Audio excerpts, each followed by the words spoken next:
ndị Igbo banyị ewu Igbo chụba fọsọ Igbo ka anyị nwere obi nwanne na Igbo fuo na Chukwu Igbo niile ka m na-abịa Igbo chụba fọsọ Igbo ka anyị nwere obi nwanne na Igbo fuo na Chukwu ilu ndụ na Anambra ilu n'Imo State iro no 42 iro na Ebonyi State iro na Abia State na anyị bụ ofu na Chukwu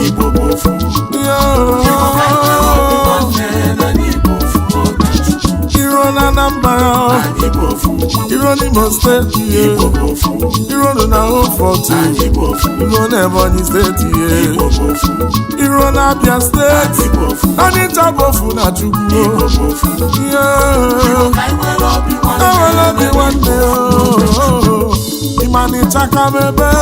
Igbo niile na-ebe ofu na Chukwu ndị tisafa na-ebe na nkịtị Igbo obi Igbo ịchaka ebe Igbo niile na-ebe ofu na Chukwu ndị tisafa na-ebe na nkịtị ayo ewo iyo ije ndụ amalasịrịwe ịchaka ike na-ebe okwu nna bụ Igbo bụ eziokwu ịma na onye nwere ntị ya nụrụ Igbo ka nwere obi nwanne maka anyị zara unu nne ntisa ife ntisa meela n'Igbo eliga ije ndụ sịrị kọlụ ife meela n'Igbo eliga ka anyị zelu nne ntisa ka udo echenụ ịma na okwu nna bụ Igbo bụ eziokwu ịma na onye nwere ntị ya nụrụ nje ị na-akpọ onwe gị nwafọ Igbo n'ifuru Igbo n'anya mana gị na nwanne gị mekọ iwe omemisteki yo ịkpọrọ onye Abakeleke isi n'osi Nsụka n'ọbụ onye ime obodo nwanne wụcha ntị gị ọfụma na mụchitani wee bịa ya n'ihe onye si gị kwuo ịbalụchi ego onye ntisa adị Igbo chụba n'ọsọ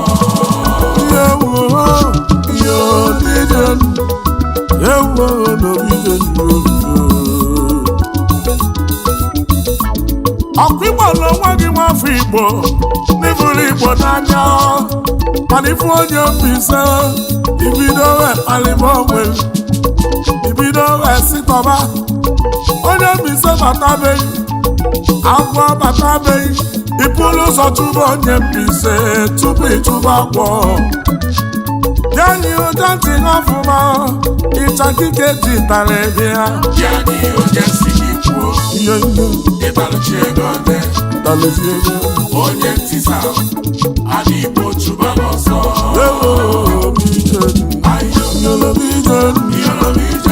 ịchaka ike na n'ebe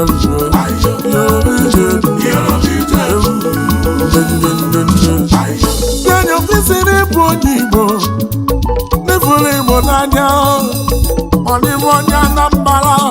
onye kpatara ego oyibo isi n'ọgwụ ụlọọgwụ ego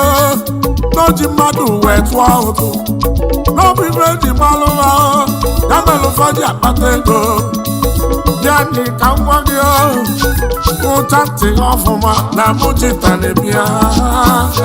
ya n'ihe onye si gị kwuo ngelebe ndị ịdalụchi ego ne onye ntisa adị Igbo chụba n'ọsọ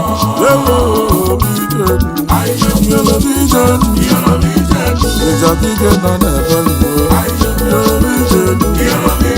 ndị Igbo banye